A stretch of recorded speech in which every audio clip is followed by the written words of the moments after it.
And again, welcome to our Philadelphia chapter of the SAH, May 27th, 2021 meeting. I'm happy to introduce former colleague and friend, Dr.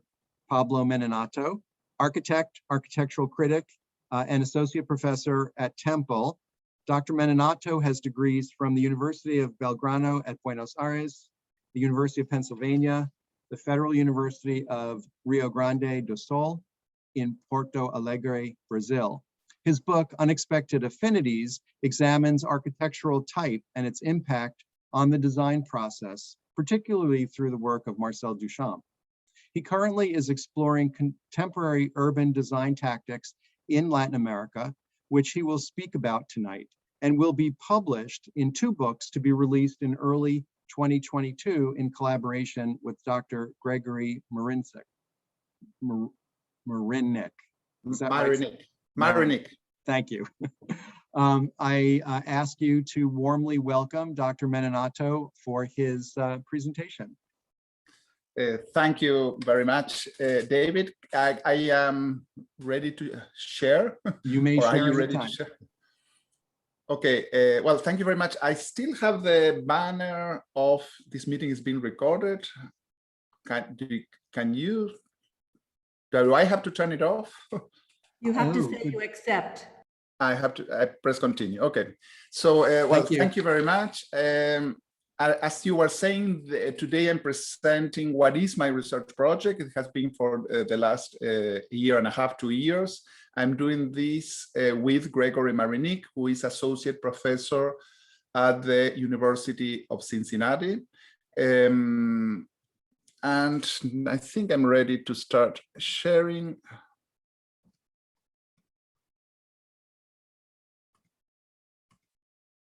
So just like any research project, I think I always appreciate the possibility of presenting because it allows me to rethink the problems, reframe them, and think in the different audiences when I have to present it to my class, to students, to different other places, etc. So David and everybody, thank you for attending this.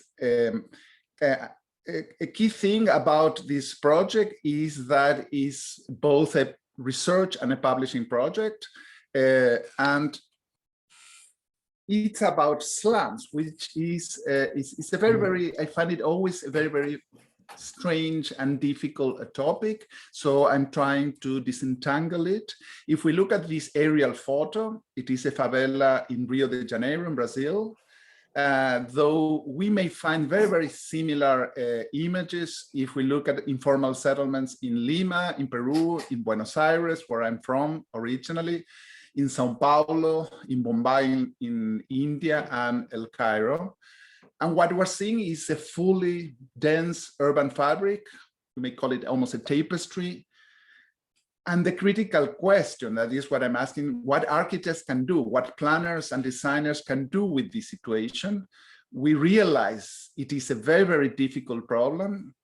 And of course, it could be argued that it's much more than a design problem. It's also a political, economic, social, and cultural question. Though, by definition, we're talking about the built environment. Therefore, we're talking about architecture. And I think that is the main issue that I would like to raise. And occasionally, as a teacher, and in general, it's good to step back and sort of look at the big picture. That is, consider what are the key or the critical questions that define our times and how they relate to architecture. And in my view, the 5 defining issues of our time are climate change, income inequality, slum growth, the rise of totalitarian regimes. And here I cannot but keep in mind the events of January 6th in Washington, D.C., when we were all exposed to a totalitarian uprising. And of course, the 5th contemporary issue is a pandemic response. While, of course, we might find a link between these issues and architecture, I think of the 5 issues, the one that is more related or more directly related to the built environment, that is what we're talking about, is slum growth. If we look at the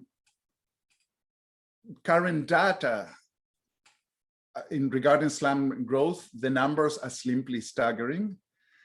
Slum growth, let me reduce the little window. Slum growth is outpacing all other urban forms of urban development, with more than 1 billion people, or 1/3 of the entire urban population, living in informal settlements around the world. If we pause for a second, this translates that more than 500 million children are currently living in slums. So if we look at this image, it's an aerial photo of São Paulo in Brazil. On the left is the favelas called Paraisópolis, and next to its wealthy neighbor is Morumbi. And I think this image asks us to ask a question: what are we architects doing, and who are we serving? If we look at the right of the screen, it's very clear that there was an architect doing a building. Looks like quite luxurious building. There are landscape architects doing all the landscape and the organization of those very nice gardens and swimming pools, etc. I'm sure there is an urban designer or planner that did the urban layout of that development. Probably inside each one of those apartments, there is an interior architect working and decorating and doing the finishings of that apartment. And all that you see on the right on the screen, and on the left, basically we have to say we don't see any sign of any design. So I think it's a moment to ask for ourselves, what is architects for? Is only architect a profession for a minimum percentage, for the 1%, or should expand or broad? It's a consideration. So when we think about the previous image, we saw there is to the right something that has been designed, and to the left something that was not designed. And basically that division, that more relatively recently in contemporary or relatively recent scholarship, it has been labeled as formal and informal. So in other words, we can divide the built environment between what is formal, that is designed by someone, and the informal, what is built in a more or less improvised way. And it is very, I would say, illuminating to check the dictionary's definition of the terms formal and informal. While formal means constitution, a form, informal means absence of a form. And this makes me think, in many ways, informal settlements, or you may call it slums, or shantytowns, or favelas, have been barely considered or disguised by the architectural discourse. In other words, they have been absent. So there is an interesting connection between them.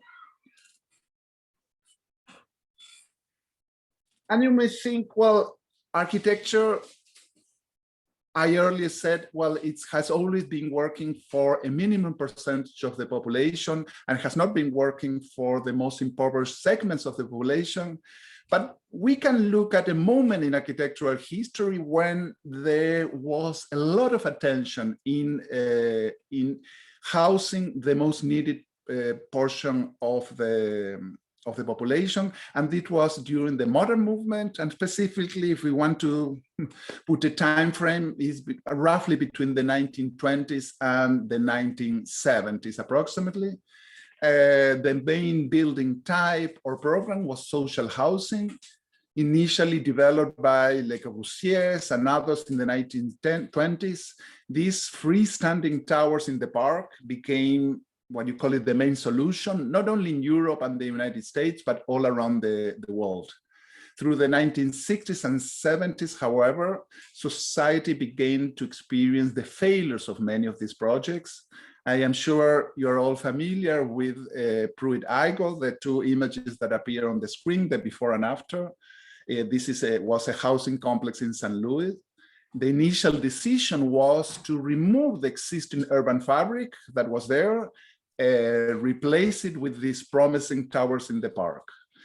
Less than 20 years later, and after much resistance and protest from the residents, those towers were demolished.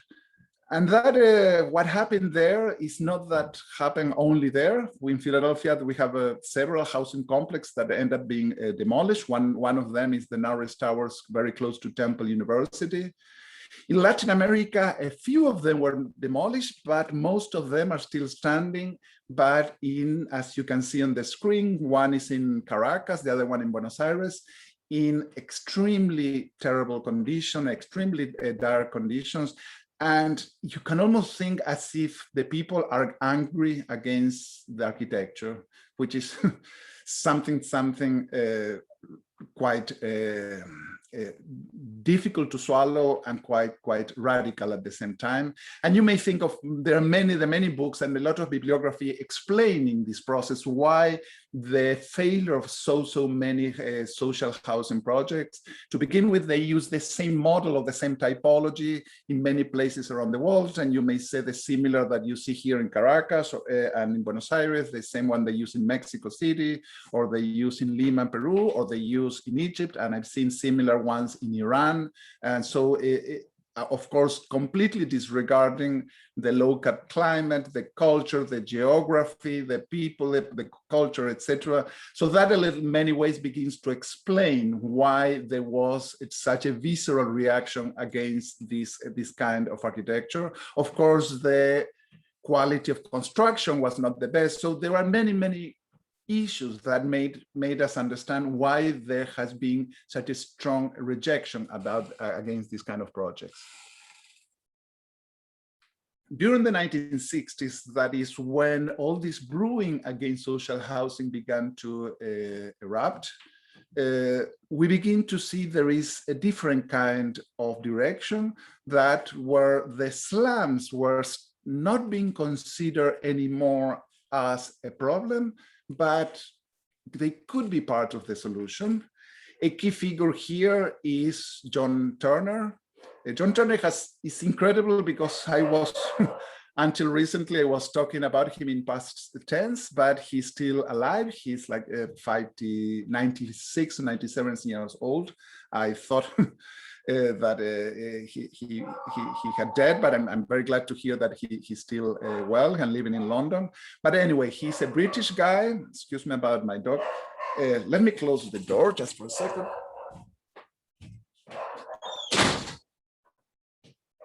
I was saying John Turner is still alive. He studied architectural association in London, and then he moved to Lima, Peru, where he lived in the early 1960s, and he lived there for the next 15 years. And in Lima, he completely reassessed what should be done with slums, particularly from the point of view of the architect or the planner. So rather than consider it a problem, slum upgrading should be considered part of the solution. They should resist the slum removal actions. There should be support for self-construction processes. Housing, and this is very interesting, housing shouldn't be considered a moment in time that you finish the house and that's it. In slums in particular, housing is a fluid and continuous process that is built through decades and many occasions through generations. And finally, which I think is also, very important because there is a change of focusing, is rather than housing, designers should focus on infrastructure, mobility, urban spaces, and community-driven buildings, such as schools and medical facilities. John Turner published two really wonderful and very clear and very beautiful prose books, Housing by People and Freedom to Build.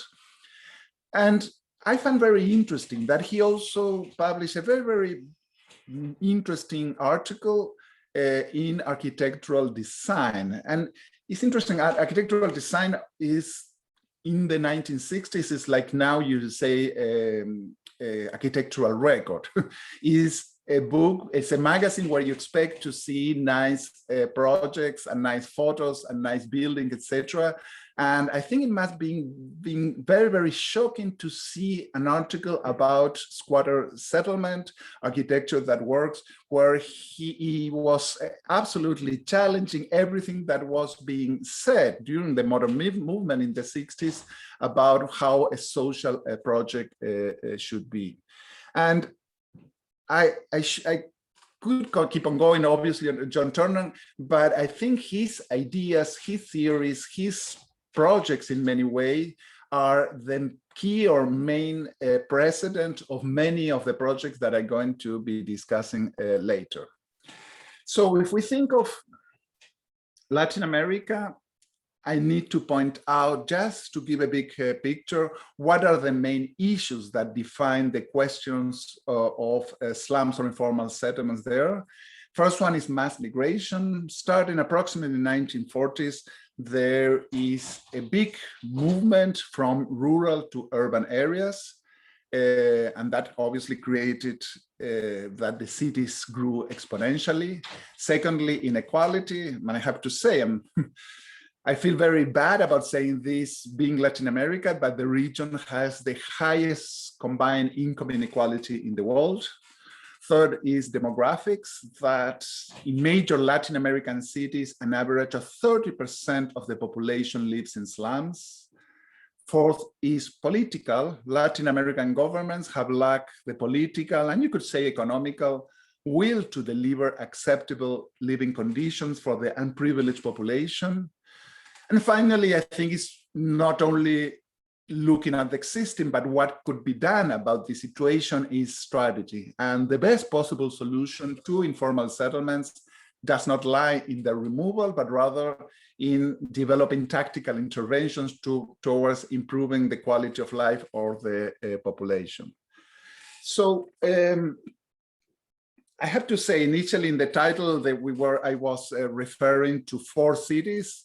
Later, when I finished putting together the presentation, I realized it would be too long. So I'm focusing in 2, which in many ways there are the two most paradigmatic cases that are Rio de Janeiro and Medellin.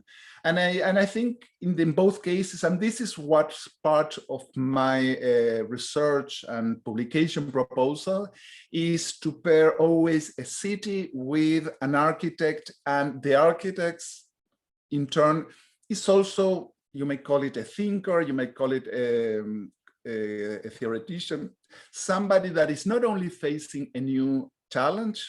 As I was mentioning, there is very little bibliography about slum interventions if we look at it into history books. So we're facing a really new problem, or at least the profession is facing a new problem. And also they are very, very much ingrained with how the profession is developing. So these 2 architects, again, associated to their respective cities, are Jorge Jauregui and Alejandro Echeverri. I will talk very, very briefly, like a mini introduction of them. Jauregui, and I had the chance to meet him in May 2019. I went to Rio de Janeiro. I spent 10 days there. I had a very, very good rapport with him. And obviously, it helped quite a bit that he is a connational. He's originally from Argentina. He studied at the Universidad Nacional de Rosario. In 1978, fleeing the Argentine dictatorship, he moved to Brazil. And a key moment is when he starts together with many other architects, and this was like a governmental initiative, he joins and is one of the main proponents of the Favela Barrio project. And here I would like to stop for a second. Favela Barrio, as the words say, as the expressions say, are 2 different words. Favela means slums and barrio means neighborhood. And to synthesize what were they proposing is to incorporate the good qualities of the neighborhood that are obviously good infrastructure, public spaces, education, access to health, recreation and culture, and somehow, even if in small doses, incorporate them into the favelas. Here I'm listing, and the Favela Barrio project lasted for many years. The president of Brazil at that time was Lula da Silva, who was a very, I would call it a very progressive president. Unfortunately, the most recent government has stopped all these social programs, but well, that's is a different story. But Jauregui has been recognized in many forums. Here in the year 2000, Harvard University gave him an award, the Veronica Roach Green Prize. He has published this very, very interesting book, translated would be Strategies of Urban Articulation. His team intervened in various favelas. Here they listed Favela Lamao, Fuba Campiño, Salguero, etc. And something that I really like about Jauregui is that he's a very, very deep thinker. He realizes that he's facing challenges that practically the profession didn't face before. So he needs to articulate practically a new theory about how to develop this. Obviously, there is a great precedent of John Turner, but while John Turner worked in a very, very small scale without government support, suddenly in the Favela Barrio, they have a completely different thing. The International Monetary Fund funded this project, the Inter-American Bank also, etc. So suddenly Rio de Janeiro and many other cities in Brazil, they have the chance to really articulate a response towards here. And I was saying, a wonderful thing about Jauregui is that he's constantly writing. He has constantly publishing in journals, in articles. He's given lectures, etc. Unfortunately, most of his writings are either in Spanish or Portuguese. There are very, very few that have been translated, but this is one of the cases. In other cases, I translated myself. But it's very interesting how he talked about this relationship or connection between the formal and informal. And I'm just reading this quote. From our disciplinary perspective, we are particularly interested in the vital aspect of the informal, that which manifests itself as an enormous energy of social interaction.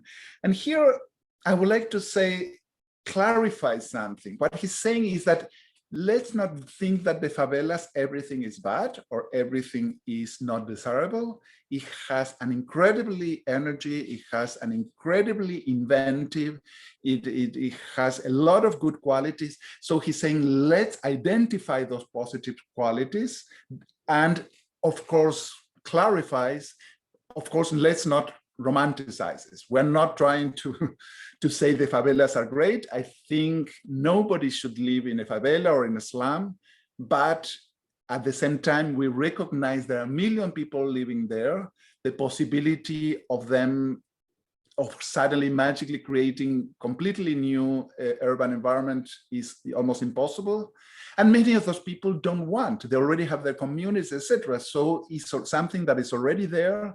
You can enhance the quality of life of the people living in favelas, but that is what our energy and concentration should look at. And if you look at the right image, I think you see very clearly what is the formal and informal. The formal is the city that we know. Philadelphia, of course, is a city of streets, is a city of avenues, is a city of sidewalks, of trees aligned in sidewalks, is a city of public squares. And the informal settlement of the favela has practically nothing of those qualities. And that is exactly what Favela Barrio is proposing, that is to inject a little bit of those issues, of those possibilities, of those qualities into the favelas. So a key thing about thinking about informal settlements, and Jauregui describes this process very well, is all scales are important. There's nothing that is completely irrelevant. And any minor change that you produce in a favela will be extremely appreciated by its population. A good example is what you see in the ramp in Fubacampino. This was a path that was used by the people living there, that it was made of dirt. So each time it would rain or it would be very windy, it would be very hard to walk through it. And the simple fact of putting cement or concrete on top of that dirt and allowing the people to walk there while it's raining and not getting getting a slippery feel or getting all dirty is something that absolutely changes the quality of life of that person. I like very much these sort of pairs of before and after. Fubacampino, you see what was before, that it was like a mudslide. Something undetermined, something completely negligible. And after the intervention, it became a bus stop with lighting, with places to sit, with railings, and all the qualities that if you want to be there, you feel comfortable with the stepping, etc. And the same thing what you see on the right. If you look at the favela Salgueiro, you see again a place that it was completely unused, undetermined, and suddenly creating a sort of belvedere, a viewing place. And it's something that you may find in any cities, that is, you have a nice view, and of course you put a viewing terrace, but it's something that wasn't there, and suddenly the neighbors have the possibility of going there. You can have a couple that go there and then they have their and kiss there or hug, or friends hang out, etc. So sometimes very, very small things can make a big impact in the population. And this is the main project I am discussing of Jauregui today. I find it very, very interesting project because of all the process that was engaged in developing that the final proposal. This is what is when it's called Fubacampino. It's not that it's the same favela, it has two names. There were two different favelas, and the available main site that you see with the red circle was right on the limit or on the border between these two favelas. The two favelas have a history of rivalries, a history of violence, sometimes among them, a history of tension among them. So the architects and the people involved in this project, how can we do something right on the edge between both communities, and that this would be a factor for harmony and not another problem. So what is the first step is inviting the community to participate. They held several meetings, and I found very interesting, Jorge Jauregui's wife is a psychoanalyst, and he has been deeply influenced by her about the importance of listening, and importance to listening to the voices, and not only to listen to interpret what it has to be said. So they have all these community meetings, and they have all these ideas flowing in and out, what could be done. And the final sort of determination, the final vote, the final agreement was to, and you would mind, for those who know Latin America will not be surprised, was to create a soccer field. As you know, soccer is really by far the most popular sport in Latin America, and perhaps even more so in Brazil. And here you see the sort of the aerial view and the plan and a photo of the buildings. And of course, once you have a soccer field, that became sort of the neutral territory, is where kids would mingle, where parents could go and watch the kids. Suddenly people that they wouldn't know each other, or they would not trust each other, suddenly they were sharing the same field and sharing the same passion. And obviously not only the kids play soccer, at some other times the grown-ups can also play soccer, the middle-aged could play soccer. So it became a very, very interesting sort of neutral ground. And that was the great opportunity to use that once you have that place, that possibility of territory where the community is encountering, to create a community center that not also has the soccer field, but also, and the program was developed with the communities, a center for the elderly, a social training classroom, a cooking school, and a playground. And something that I discuss with Jauregui is, well, what is the role of the architect? And say, well, to be honest, I spend much more time dealing with community meetings, dealing with the government, dealing with talking with social workers, with community activists, community leaders, than designing. Of course, the design is absolutely minimum, but also this makes us think, well, maybe the role of the architect needs to expand. And I'm thinking what we have the advantage as architects that we are trained in so many things. We are trained in history, we are trained in theory, in technical questions, in plumbing, in structures, in social issues, etc. So I think the architect as a profession, he has the ideal situation to engage in all these issues simultaneously. And as I was telling you before, I think Jauregui is a very, very good and clear writer. He can convey his ideas very well. And I'm closing this mini section dedicated to him with this quote saying that when a new planned building rises in the slum, be it a public toilet or a sewing cooperative, it immediately becomes a monument. It was conceived by an architect. It indicates things are changing. People understand they are now have the right to what was only available in the so-called formal city.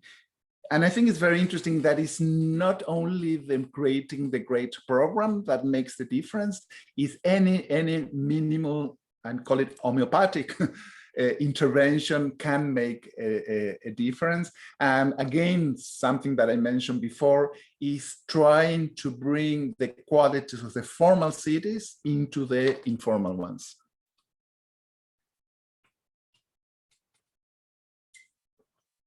Now we're moving to a city like Medellin that with a completely different history.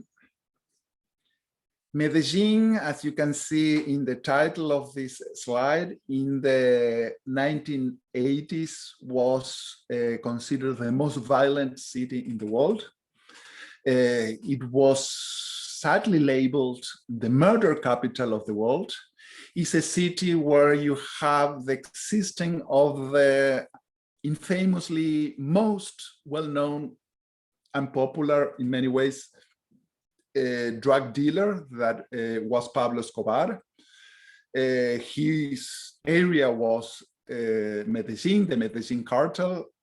But so not only you have drug dealers and gangs, you also have terrorist organization. You also have paramilitary forces. You have policemen that don't exactly follow strictly the law. You have militaries that also intervene. So that was the perfect cocktail for becoming the most violent city in the world.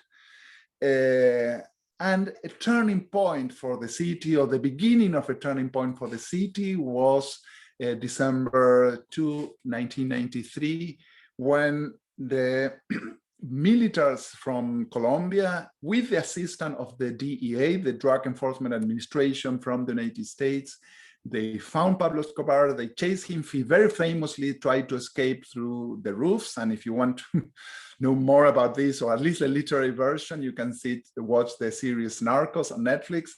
And until eventually he was shot and killed. And 6 years later, who is still considered the most famous or the most well-known artist, Colombian artist, or at least visual artist, Fernando Botero. He's very, very well known for these supersized and oversized sculptures, though he was also a wonderful painter.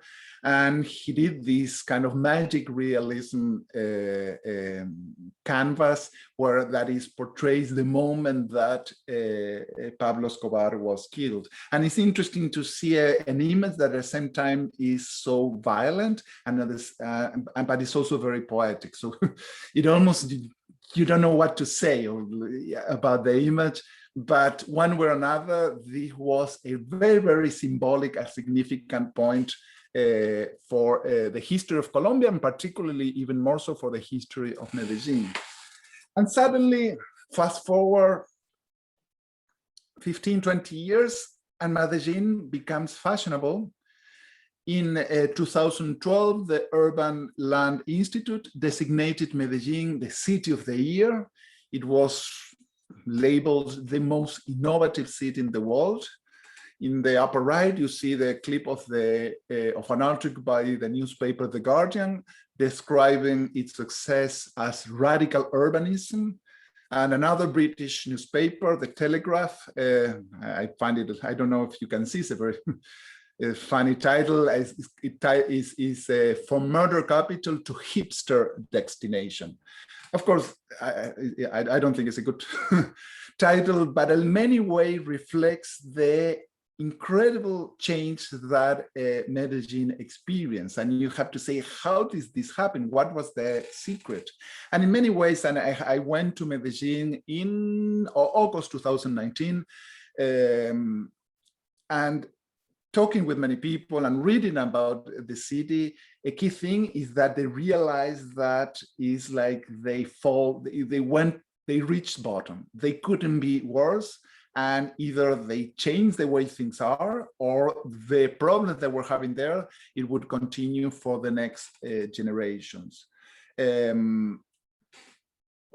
Of course, social and urban processes are per definition collective. You cannot, it's almost unfair to identify one or two people.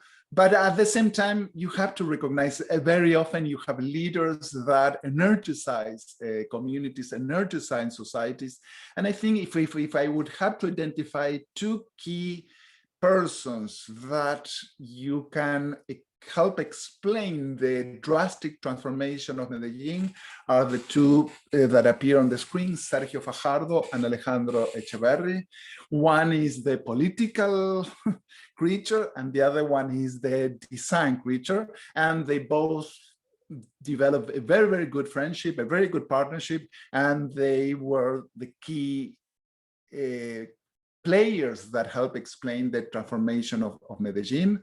In the year around 2000, when I was telling you there was a sense in Medellin that they couldn't go any lower, that it was the worst of the worst.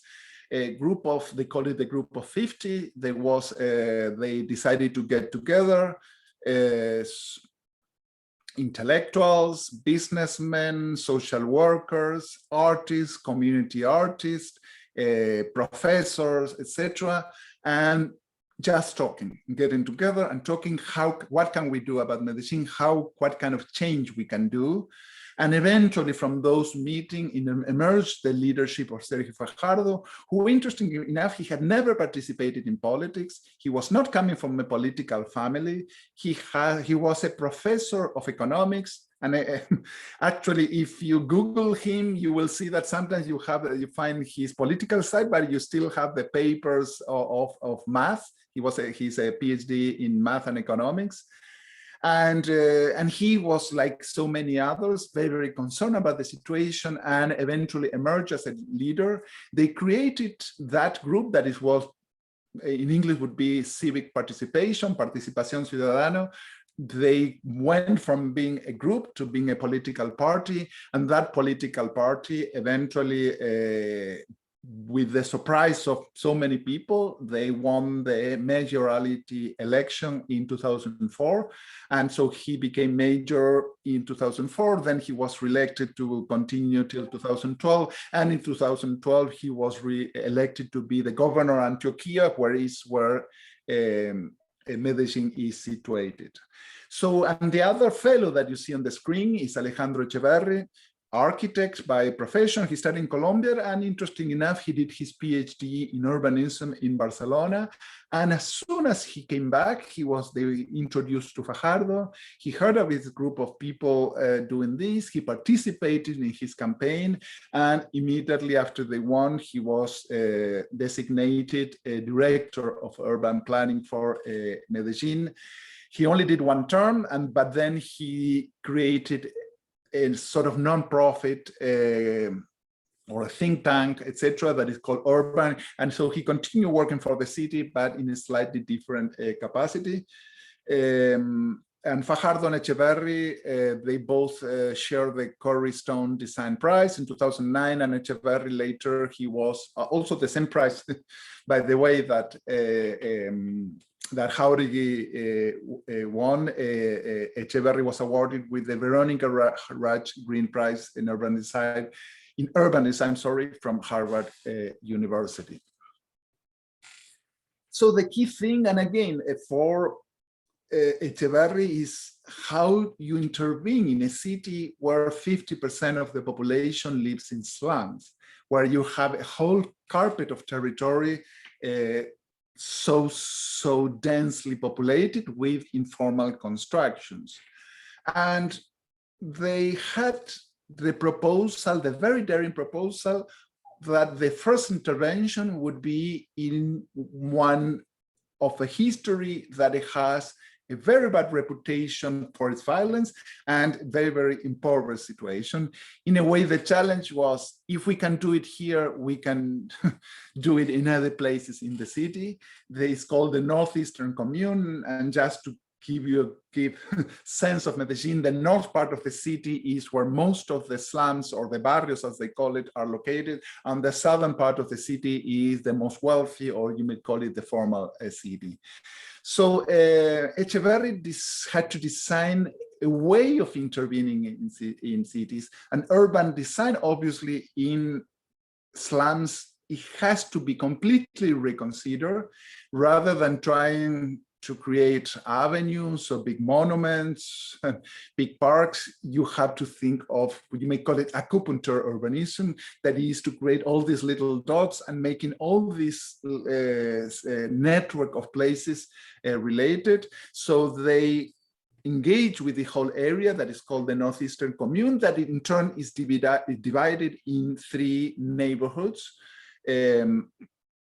Santo Domingo, Andalusia, and Popular.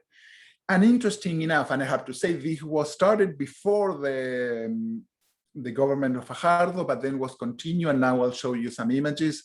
They created a metro cable, that is what you see, the yellow dotted line, and that was extremely instrumental in developing the rest of the projects.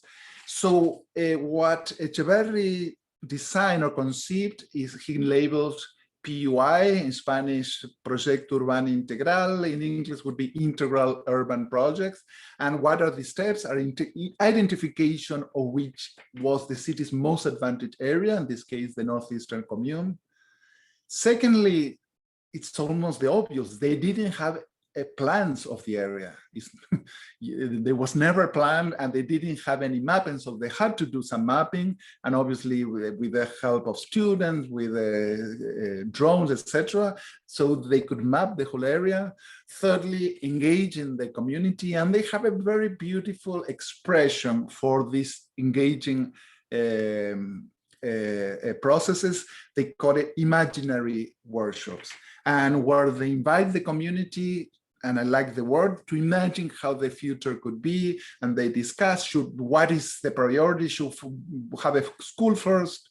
Should we have a high school? Should be a library? Should be a community center? Should be a health center? And let the community debate it and eventually decide with them. Fourth, I think it's very important, establishing multidisciplinary teams. We know no profession can deal with all these issues. So all this process, you had sociologists, you have psychologists, you have social workers, you have community artists, etc. So it was by definition a multidisciplinary team. And then once you have that, and then when you finally enter the urban proposal, it is clearly divided in two categories. One is related to infrastructure, mobility, and urban spaces, where you have the metro cable, the stations. Also, you have to build bridges, roads, and public spaces. And secondly, the architecture itself, that are the public buildings. And I'll show you soon a few of them: schools, library, parks, UVAs, I explain you what is that, and sports facilities. So, as I was telling you, this is the image of the metro cable. They call it metro cable in Spanish. And it was the first time in history that they use a transportation mechanism not for tourist reason. We all have seen this in ski resorts and tourist resorts, but it's the first time that they use it in slums, in these critical conditions. It was a very, very risky and daring bet, but it worked incredibly well. And people that would take 2 hours to go down from the top of the mountain all the way down to the formal city, that is the valley, and then go back. Now it takes 10, 15 minutes, very comfortable and very well kept, etc. This was done also with the funding and the help of the German government, etc. So it was a multinational development, but it works incredibly well. I had the chance to many times to ride it, and it's a wonderful experience and wonderful to see the city from that point of view. But not only the shiny thing that is metro cable, just as like I was telling you about in Rio de Janeiro, and the importance that of every scale, hardscaping, the steps, and what was before could be with rain would become a mudslide, suddenly making them a hardscape or making them of concrete changes everything. They had a creek that with the rain would have a lot of flooding and problems, so they channelize it and allow it to flow much better. And also things that are simple, I'm saying cheap, but simple as bridges connecting to neighborhoods, where to go from one place to another will take you hours, and suddenly now you can just walk crossing in minutes. This is, I have to say, I wanted to show this image because, or this project, because I found it wonderful. This is not in the Northeastern Commune, what I was telling before. This is Commune 13, or Commune 13.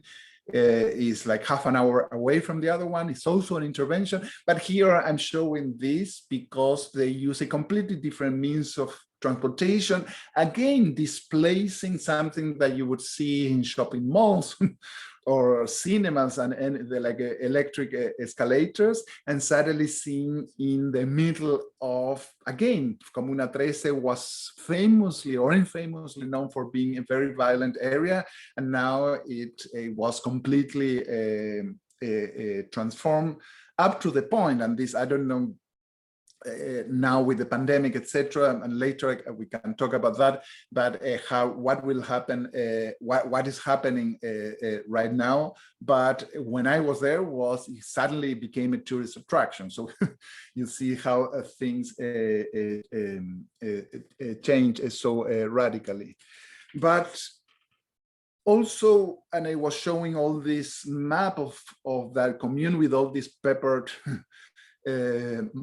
moments where you have all these mini interventions. So whenever they find a place, they create and propose something. Sometimes it's a playground that you see in the left side. Sometimes it's also on the left side, a little bit more on the background, you see a mini soccer field, or you have some terrace gardens with a mini playground, etc. So any opportunity is good to allow the people to enjoy these public spaces, the urban spaces, just like in any normal cities, and to allow the people to enjoy and appreciate the community where they are living.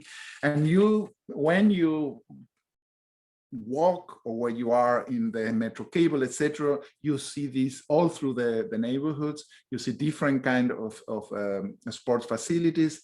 I personally like very much. I found it very, very original and striking, the open air gym that you see on the right, which I think is also very, it was a big surprise. And then you have public buildings. And I like very much comment that Sergio Fajardo did when he was a candidate. And he said, whenever I'm going to build a public building in slums, it's going to have the same or even better quality in terms of design and construction and materials that the one you will see in the best neighborhood. And he really fulfilled his promise. He established initially a set of public schools. He called a competition to do this public school. So many young local architects could participate in these competitions. Obviously, some of them won. So you see, it doesn't have a kind of architectural style or signature. They're all very different, also depending on the program, of the location, of the topography, etc. But I personally find it very, very interesting. And you could see there is a lot of craftsmanship, a lot of care, and a lot of thinking in each of these projects. These are all schools. They also created something that is an interesting merging of two words, library and park. Usually we think there are two different things. But the idea was to create libraries, but create libraries next to a mini park, so people would go just to walk around, to have a picnic, to enjoy, and eventually the library would open to the community, and you want the people being participant of what is there, and to have a library that has the same quality and books and all the reference, internet, etc., Wi-Fi that you would have in the best neighborhood in the city. And I need to insist that what I'm showing are buildings that are done in areas that you would consider normally slums. This is another one. I could go on basically with the same ideas, but you can see how different the projects are. And I think that brings a little bit of a richness.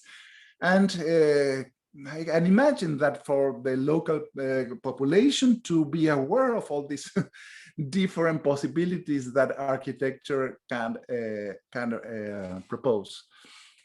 And the other kind of family of buildings, of typology of buildings, is the UVA.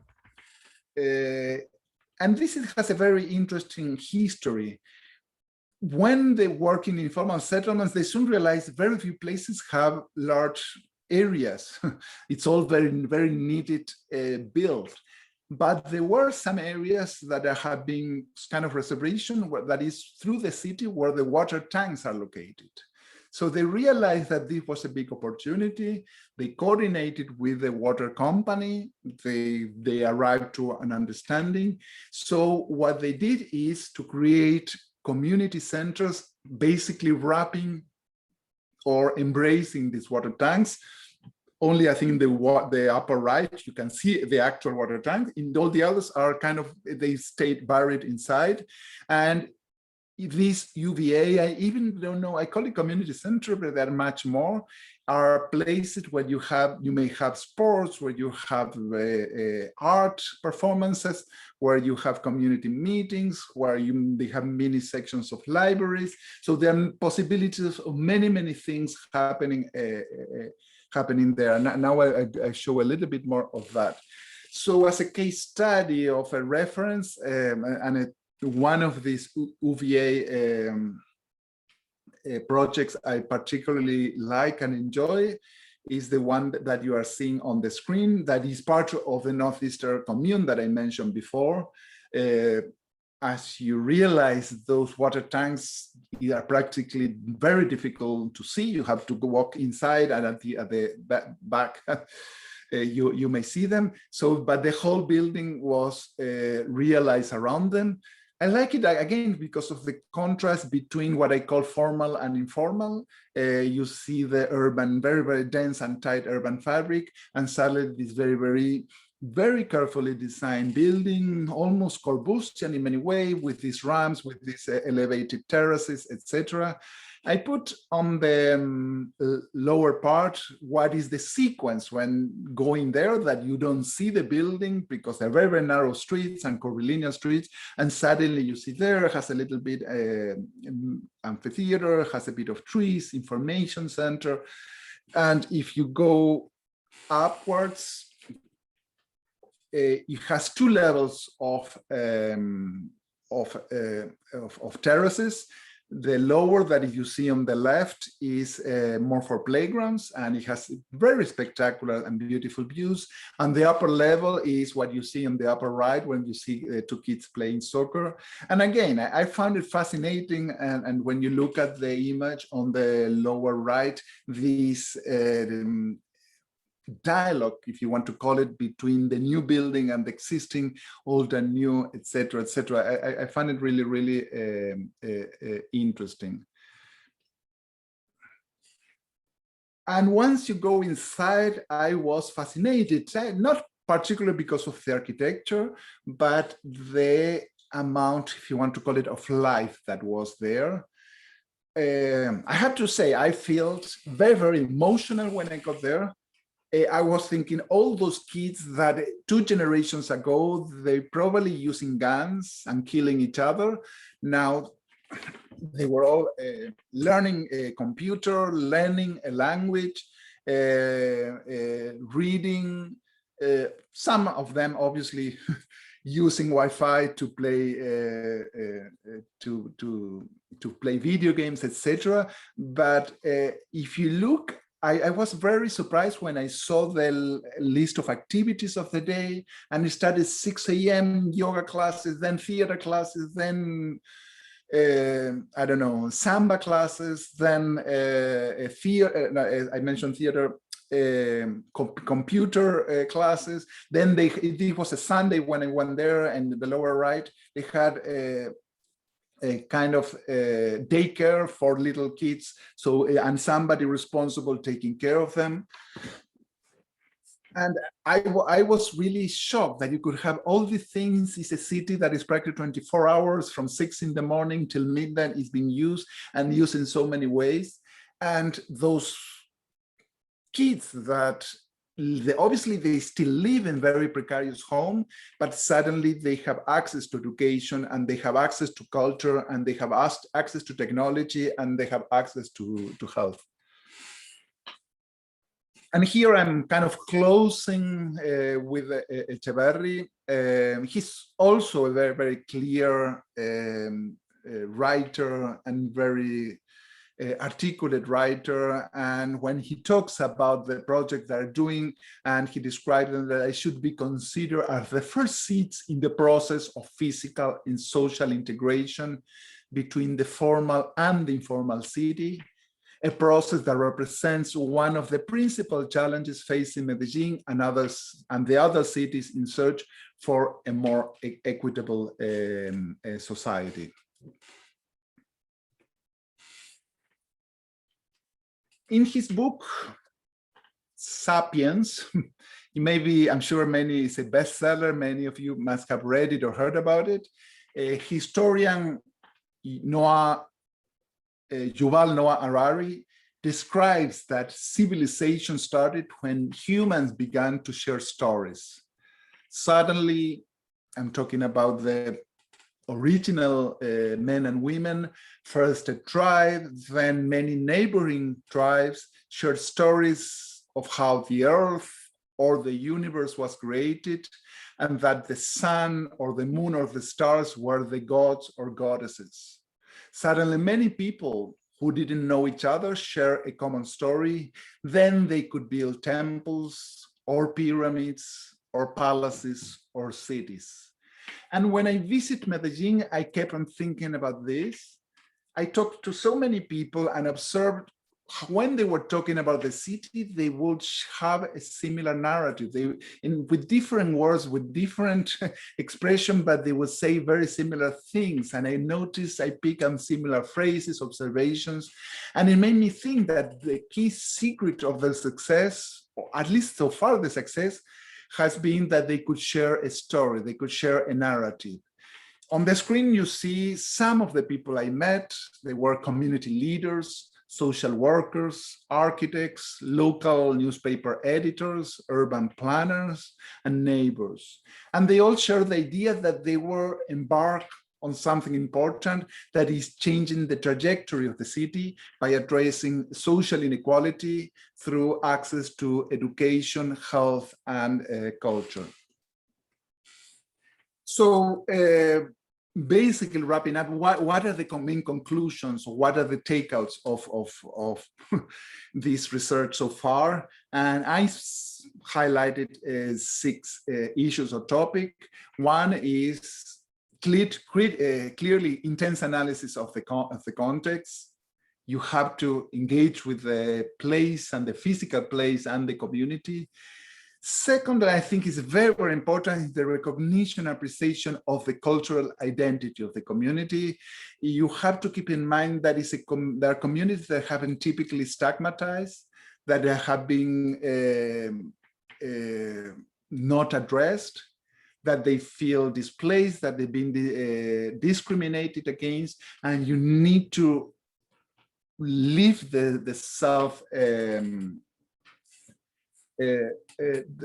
self-appreciation of those communities, establishing participatory process. The worst thing you could do, no matter how beautiful a building is, to imagine putting on a helicopter and like a flying saucer dropping a building in a community.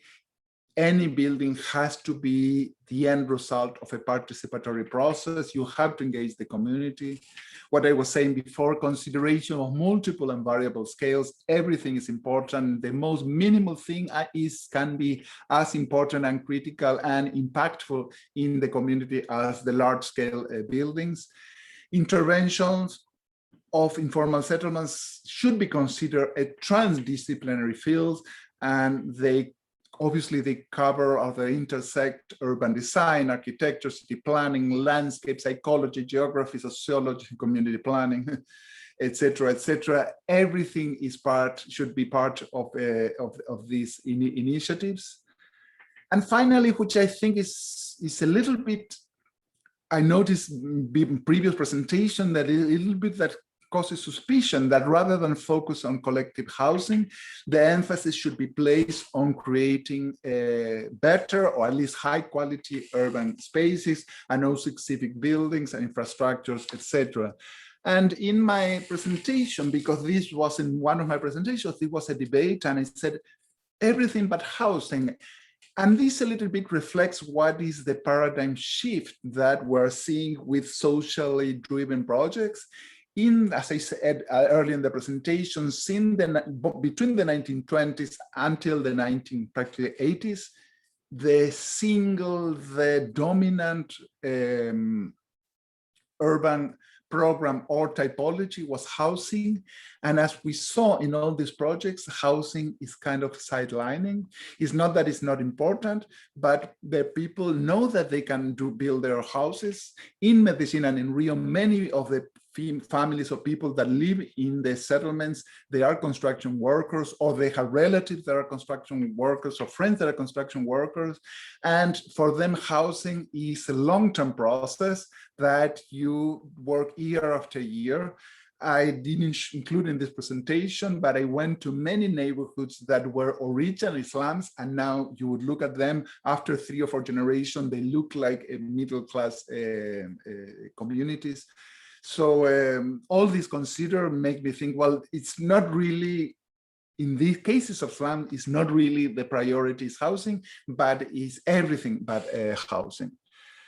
So as I was saying in the introduction, I think David mentioned, I'm working into books. I have to clarify that not both are not to be published in 2022. The first one is a co-edited, and I have to say that we couldn't move forward much of the research because of the pandemic. Next week I'm going to San Diego and Tijuana. I'm going to be visiting Tijuana. That is one of the areas that I'm visiting. I wanted to go to Ecuador as well, to Guayaquil. So we couldn't do that, the full research. So we had to stop it there. So in turn, we could develop a co-edited book with Gregory Marinik, my partner. This is already accepted and it's going to be published by Springer, this Rotterdam, that is titled Informality and the City, Theories, Action, Interventions. And our main book, our main publication on this project, provisionally titled Formalizing the Informal, Slum Upgrading Tactics in Latin America. We don't have a publisher yet, but we're hoping to do it in spring 2023. And I think this is my last slide. So thank you so much for your attention. And I would be happy to hear if you have any comments or questions. And now I will stop sharing. Pablo, thank you so much for a very inspiring talk. It's unlike many of the talks that we have for our group. And I think that's great that we are exposed to what's happening in another part of the world, in different building issues and different social issues and so forth. I would like to start because some people put in the chat box some interesting questions and comments. And if I can combine some of them, there were comments of being surprised with the for example, like, why isn't there more about violence and gangs and drugs, and why is there no graffiti? And I think most middle-class Americans would have assumed that these communities were rife with those problems. Could you, I mean, you've said a little bit about it already, but do you want to be a little more explicit about that? I have to say, I talk about two cities that are completely different political situations. When I visited, I'm talking about 2019, now it feels like a century ago. When I visited Medellin, I was absolutely shocked by how well kept is everything. Occasionally, of course, you will find graffitis, etc. But I saw kids playing in the streets and enjoying, and the community, what I was trying to convey, extremely proud of their achievements. And I saw that there was a sort of a communal, a collective project. I was gladly surprised. I was in Medellin. I was telling my wife that I was going to this slum, and my wife was obviously from a Western point of view. Are you crazy? Don't go to slums. And I was saying, look, I go there and I see a lot of kids playing. You could never, we know from Jane Jacobs, you could never feel more safer than going to a place that is full of people. So that is one side of the story. I've been in touch with some people that work with two friends, very close friends that work with Echeverry, and they told me that when the pandemic started, they used these channels, these connections to bring food to the population and try to help them, etc. So that remains. Right, so that is the Medellin story. In Rio de Janeiro, unfortunately, is completely the opposite. And maybe I should have addressed that, and maybe I think I was planning to mention at the end, but with the change of government, particularly with the rise of Bolsonaro, he canceled all social programs, all the projects that were developed were all, they have no support, no funding, etc. Rio de Janeiro has a very big, much now stronger problem with gangs. So, and the mass and favelas are kind of, you almost, when I went to Jauregui and to visit the favelas, you almost have to have a community leader that tells you you're okay, and you almost need a safeguard pass to go through it. And unfortunately, Rio de Janeiro, you begin to see a lot of deterioration. You see that the projects are not so well kept. So I think that different situation, different walls. So I think that's the key. My key conclusions. Yeah, that's very helpful. Two questions from Veronica. Could you tell us in English what UVA stands for, and maybe talk a little bit about support that comes from other parts of the world for some of these endeavors? UVA, I have to say, it's a word, well, 3 words that in Spanish they sound bad. That is, UVA stands for Unidad de Vida Articulada, which sounds like articulated life unit. I have to, as a Spanish speaking, the first time I heard it, it's like, that doesn't sound right. So I just call it UVA. So, but I don't know. And uva, maybe they like this double meaning because uva means grape. So I think it has an association with a fruit. But the 3 words itself, I don't like the neologism. And yeah, all these projects, they have had a lot of funding from many places. I mentioned some. The Inter-American Bank was the main resource, and they lent billions of dollars to Rio de Janeiro and to develop the Favela Barrio project. They also funded many of the projects in Medellin. In Medellin, they have a very, very strong partnership with the German government. So the German government also provided that. You see many German universities doing programs there, etc. There are more, and there are non-profits. So I could give you more, but if they have been very strongly funded. I think when all these international organizations, and I'm sure all these, the Bill Gates of the world, etc., when they see something serious, they're willing to support this initiative. So I think eventually, that's my personal impression, it could not be sure, but I think if any nonprofit or any foundation, they see something that is very well planned and developed and thought and honest and without corruption, etc., it will be supported. I have my own question. Is in any of these countries, is there any political will to stem the tide of migration by investing in the communities where these people are migrating from? And I realize that the cities may there may be benefits to having these large informal communities on the outskirts of cities, but there are obviously problems, and I'm imagining that it's a problem for the communities that are being abandoned out in the countryside. Or is it more laissez-faire where there's nothing that anyone can do about it, so we just have to accommodate it? What you said is a great observation, and it's right.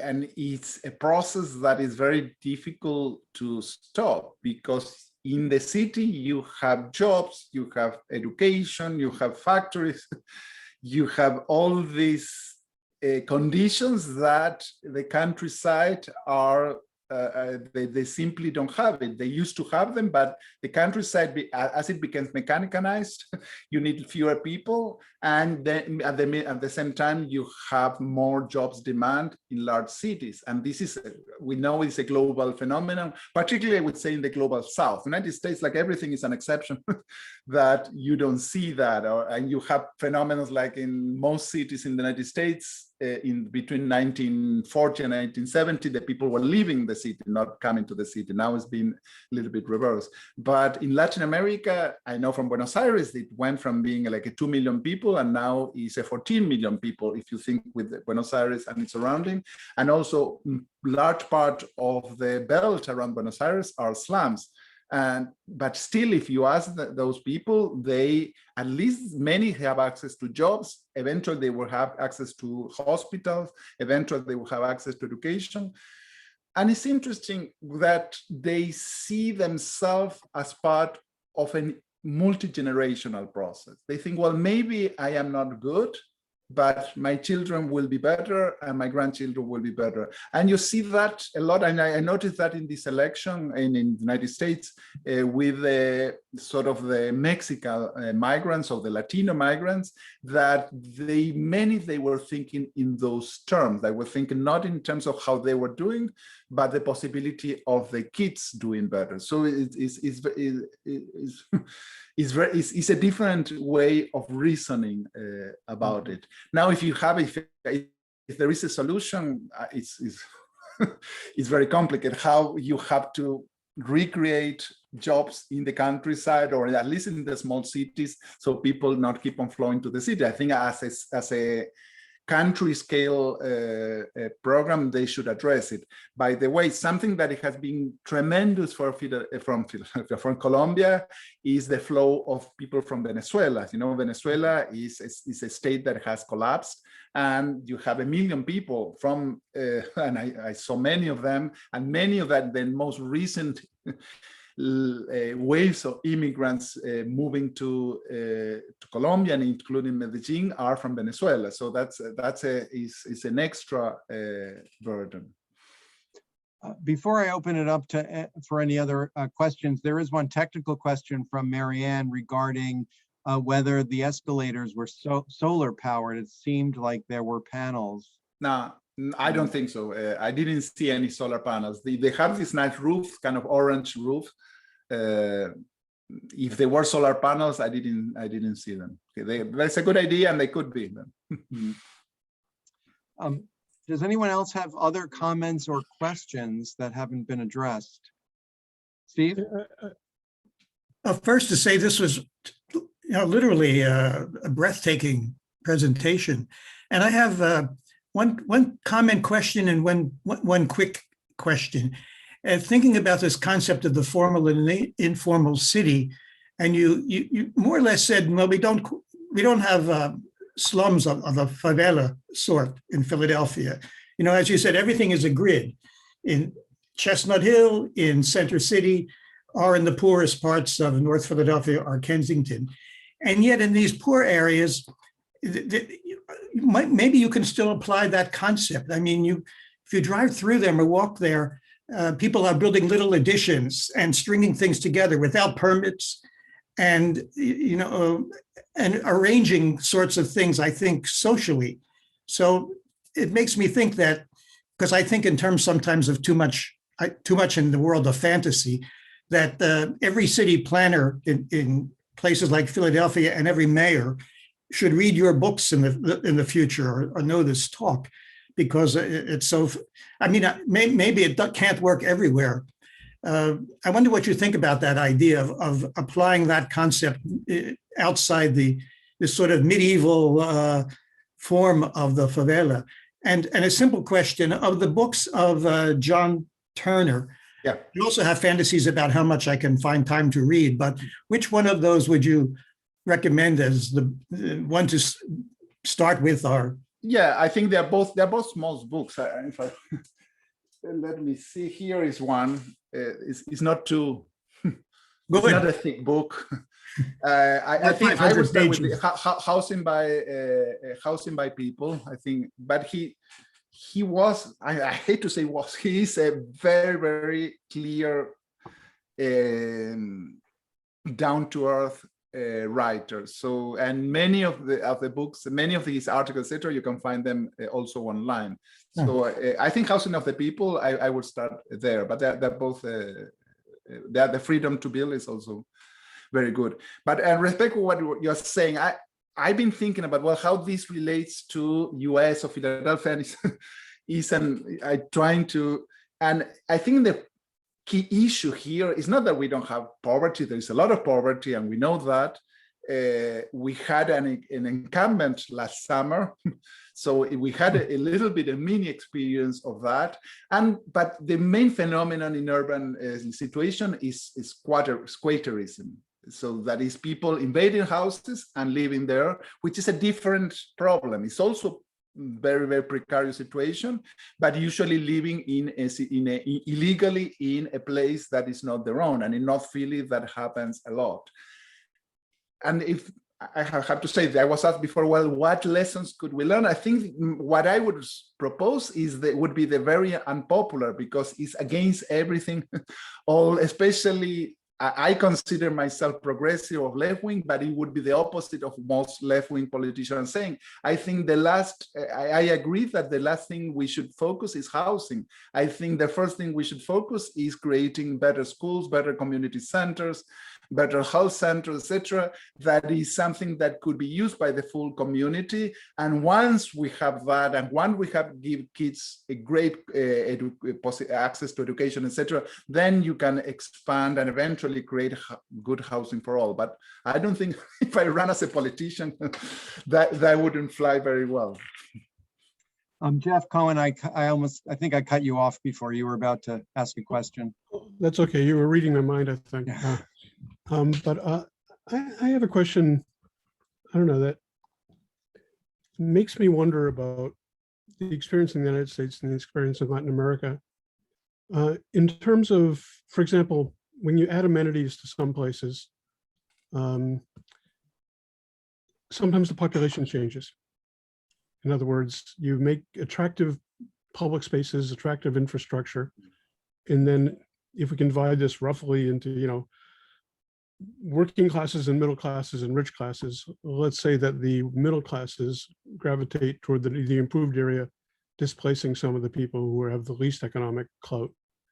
And I wonder if that happens there, or if there are some measures one can take to keep the benefiting population in place. My impression is that, as I was saying before, there is a multi-generational thing. You don't see a mobility, social mobility like here, and perhaps the United States is the opposite of that, that people, I'm sure if we make a poll here, we all came from different places, and very few are originally from Philadelphia. And so you have these changes. You have a neighborhood that in the 1970s was certain amount class of people, and now you have completely different demographics. It's particularly in slums, you see people that once they stabilize, they want to keep on rebuilding and rebuilding their place, and their sons or daughters, etc., they try as much as possible to stay there. Obviously, if they get a job somewhere else, they would move, but they are more, I would say, community oriented. So I don't see that. I understand what you're saying, but I don't see that much as a problem. It's not that you're going to create a playground for kids and suddenly you have a generation of hipsters that they don't have kids. That wouldn't happen. Pablo, Yes. I think that the most encouraging thing for me that I heard you say this evening was that the folks in the favelas think towards the future and to think about where their grandchildren will be, and I think that's lacking in America. Across classes, I think that even the super rich don't really think about their grandchildren and what kind of a world they're going to live in, and it's so easy to, in terms of urban planning, it's so easy to look at an immediate problem and say, okay, how do we fix this today for our needs today, rather than investing in something that we might not live to see.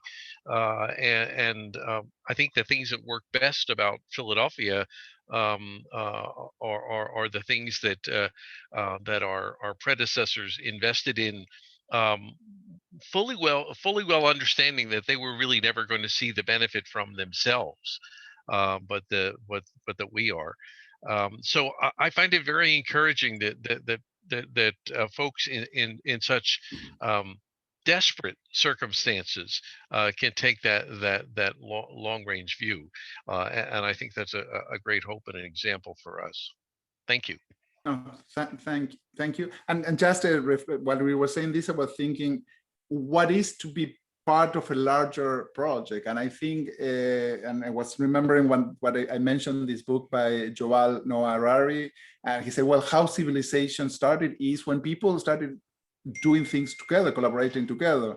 He often has this kind of joke or tale that, well, if you put an orangutan and a man, the orangutan will kill him immediately. If you put 5 and 5 also, but if you put 50 and 50, the men or women would immediately realize that they can work together and they develop a common strategy. And he said, well, that explains why Homo sapiens developed so well through these last 1,000 years. So I always, and I agree with you. I think there's less and less appreciation of the idea of working in team or working as part of a community. So I think we are more and more thinking individual projects. So, but yeah, I agree.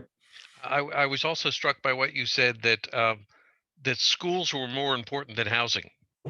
And again, I think that housing, not housing, that decent education in Philadelphia is our single greatest problem and shame. And it's a much longer term problem than just tearing down or a block of houses or improving that block of houses. And I don't think we'll ever solve our core urban problem here without addressing equality in decent public education. That's enough of my preaching. Thank you. No, you're right. May I say something, David? I see Martha here. Yes. I'm curious. She's our colleague from Jefferson. Hello, I'm from Bolivia, so I'm very curious. Hola, Marta. How nice to see you. Hola, Pablo. Thank you so much. I really did enjoy your talk a lot, and it really did make me think about, the slums at home. And something that I think it's really wonderful of what you've pointed out is that for us, in Bolivia especially, people who lived in the slums, we really devalued them. There was no value placed on them, and they were really ignored. And I think that what you've pointed out tonight is that if we give them value by giving them the amenities that you find in other neighborhoods, they take pride on that and they protect it and they take care of it and they use it. And, like you said, it's a step to the future for them. So I think what wonderful ideas, what wonderful interventions that are full of hope. So I really want to thank you for this talk, because it really put a smile on my face as you were bringing all these projects up. Thank you. Thank you, man. I felt relieved, but you come from Latin America. Enjoy the presentation. Thank you. No, I think one of the points you made was that we may refer to them as interventions, but it would be so important, at least from your perspective, that the community decide what they want. Yeah, but I think that's crucial, and that is something that only now I'm in where I teach in Temple. We have a community planning mini department, and they also are engaging and developing techniques for engaging with the community.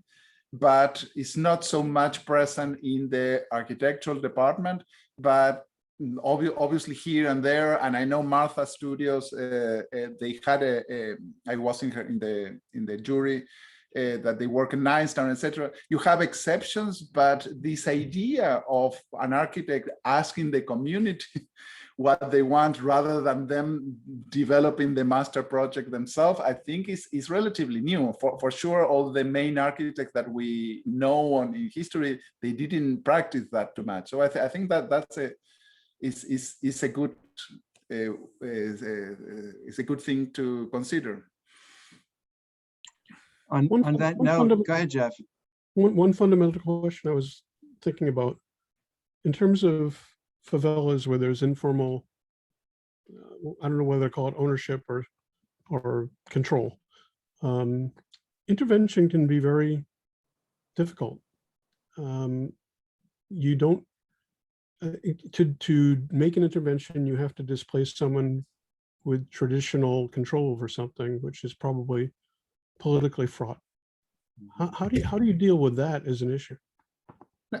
Engaging, you have to engage. There are always community leaders. There's always, it can be religious leaders. You always have people that have a certain ascendance on the population. You put signs and you say, we invite to the community, we're planning to do whatever. a new sports center or a playground, etc., why don't you come to participate? Of course, not everybody will go, but many would go, and you start from there, and you have to listen. But it's interesting because I interviewing and talking with different people. Next week, I mentioned I'm going to Tijuana, and I have a colleague. His name is René Peralta. He works for Fundación Esperanza in Tijuana, and they also do the same thing. So it's interesting. So you find simultaneously different people, and we know that he won the Pritzker a couple of years ago, Doshi in India, and many of his projects were also based on engaging and listen to the community. So I think it's a way to go. Interesting enough, there's not a clear, sometimes trying to find, well, there's not a real clear strategy, official strategy or paradigm or a mechanism of how to engage the community. Each one is doing differently, and maybe they're right. Maybe they are doing different because each community is different. But I'm surprised that there's no a common ground. At least I haven't detected yet of how to engage the community. There are many ways, and each one is trial and error and seeing what it works. Thanks. Well, thank you. Pablo, I'd like to thank you again and congratulate you on your forthcoming books. This was really refreshing. We're thrilled to have you on our board, and I think you have brought a diversity in terms of geography as well as topic, which really is valuable for our group. And because of a technical problem, I kind of feel compelled to repeat something that Bruce may have missed when he lost connection.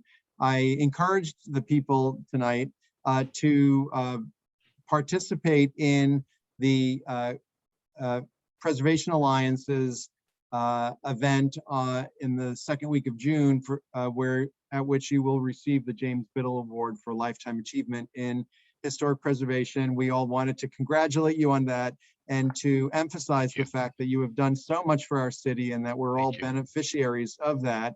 And we are so glad that you're part of this community and someone is recognizing you for it. In addition to the little bits of recognition that we may give you for being responsible for our money as treasurer. So congratulations to you. Thank you again, Pablo, for a wonderful evening. And yes, for both of you, many thanks.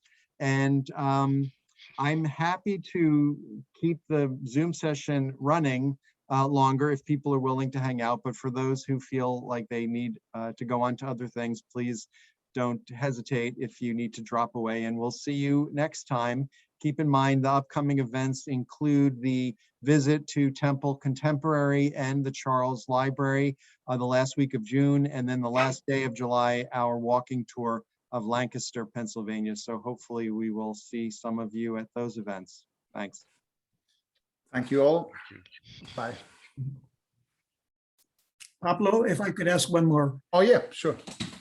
point.